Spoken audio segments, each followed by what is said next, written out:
Tehnoloģija loma, daudz tiek runāts par tehnoloģijām, kā tās maina cilvēku dzīvi, tomēr tehnoloģija vienīgā principā loma ir tas, ka tā dod mums iespējas un laiku, lai mēs varam realizēt mūsu talantus, attīstīt mūsu sevi un pilnveidot sevi. Daudz tiek runāts par internetu, es varu pateikt pilnīgi droši, ka samērā tuvā nākotnē mēs būsim no interneta atkarīgi tikpat ļoti kā no elektrības. Ja nebūs internets, mēs neko nevarēsim izdarīt tāpat kā tagad, ja nav elektrības. Bet internets jau līdz šim tas bijis informācijas avots, kurā kāds ieraksta informāciju vai gūst informāciju.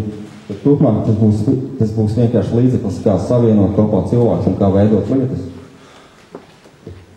Paskatot nedaudz pasaules vēsturi un attīstību, līdz šim globalizācija kā tāda no sākuma līdz 20. gadsimtam tā bija cīņas starp valstīm, valstis ietvaroja valstis, tādā veidā notiek pasaules attīstību. 20. gadsimta otrajā pusē un vēl tagad lielās korporācijas nosaka pasaules attīstību un virzību. Tomēr nākotnē tas vairs nebūs lielās korporācijas, tas būs individs un ja spēja sadarboties ar citiem cilvēkiem. Proti, pasaules nākotnes virzību noteiks cilvēki, kuri spēj pielāgoties jaunajam laikmetam, izprot tās spēles noteikumus un kuri spēj realizēt savas idejas bez institūciju atbalstiem un padomiem.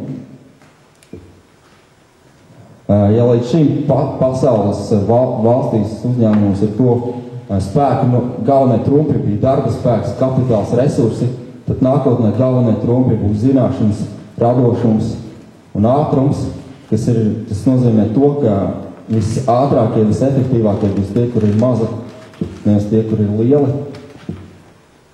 2008. gadā Times atzina tevi cilvēku par gada cilvēku, un tā doma ir pavisam vienkārša, tāpēc, ka dotajā brīdī mēs dzīvojam pasaulē, kurā beidzot cilvēkam ir iespējams realizēt savus talantus, piepildīt savus sapņus, viņam ir iespējams sadarboties kopā ar citiem cilvēkiem, un viņam ir iespējams mainīt lietu kārtību pasaulē, notikums pasaulē, ar savām idejām piesaistot arī citus cilvēkus.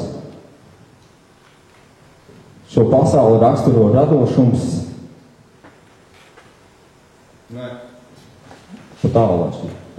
Masveida sadarbība, radošums un daudzveidība.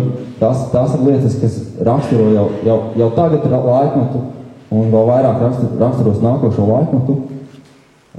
Un cilvēki, kas būs panākums, būs tie, kur spēs realizēt savus talantus, spēs atklāt citos cilvēkos talantus un spēs no viņiem kopā izveidot tāds kā daudz talantu komandas. Tieši daudz talantu komandas būs tās, kas noteiks, kas gūs vislielākos panākumus un virzīs gan valstis, gan uzņēmumus uz priekšu. Domājot arī valstiskā līmenī, rakstot gan rekomendācijas par izglītības sistēmu, gan Latvijas attīstību kopumā, es domāju, es daudz lasīju un galvenā atziņa daudzās grāmatās bija tā, ka augstākā attīstības pakāpe gan organizācijās, gan individiem ir organizācija, kas mācas.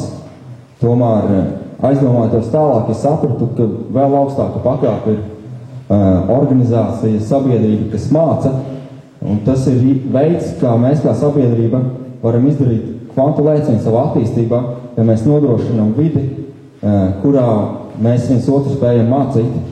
Ir vairāki projekti, kurus mēs arī tagad realizējam Latvijā, kur mēs atliekamies kopā ar cilvēkiem un mēs otram mācam, stāstam dažādas lietas. Es zinu, Amerikā ir viena vieta, kur ļoti populāra, kur skolēni nāk pēc stundām un pildīt mājas darbus, un viņiem palīdz mentori, un katrs vidēji viena stunda, ko skolēns pavada kopā ar mentoru nedēļā, paaugstina viņa atzīme līmeni par vienu balli, un tas viss ir izceltības procesā, katrs būs prieku no šī procesa.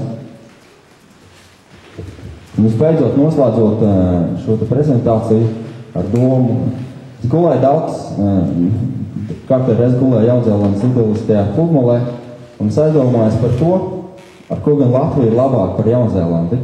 Es domāju, un secināju, ka ne ar ko. Tas ir Jaunzēlandes, tā sasit vienos vārtos Latviju. Un es padomāju, un tad es secināju, ka es nedrīkst salīdzināt šīs te valstis. Es nedrīkst salīdzināt Latviju ne ar vienu citu valsti. Un iemesls ir pavisam vienkārši, tāpēc, ka tā spēlē pavisam citas lomas. Ja es sāku salīdzināt Latviju ar citu valsti, es aizbraucu dziļās auzās. Un to, diemžēl, ir izdarījuši daudz cilvēki, un viņi ir aizbraukuši, viņi iebraukuši dziļās auzās un aizbraukuši arī tālu projām, un to darot, viņi pazaudējuši tādu dzīves jēgas. Proti, ja metaforiski izsakoties, Latvija ir kā māte, un nekura cita valsts ir kā sieviete. Es varu mainīt sievieti, es meklēju sev to labāko, bet es nevaru nomainīt māti un atrast sev labāko. Tas nozīmē tikai vienu, ka jebkur mēģinājumu kritizēt ir bezjēdzīgi, tāpēc, ka to nevar mainīt, līdz ar to ir jāpieņem.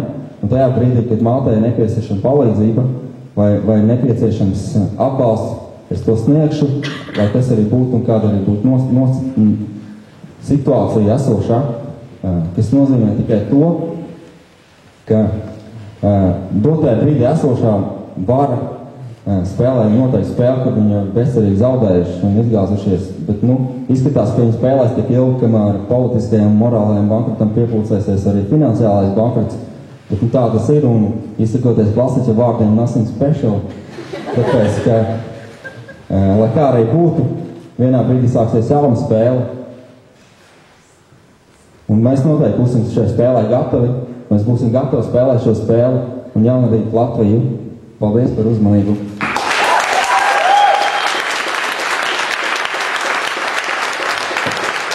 Ārvis Cepers.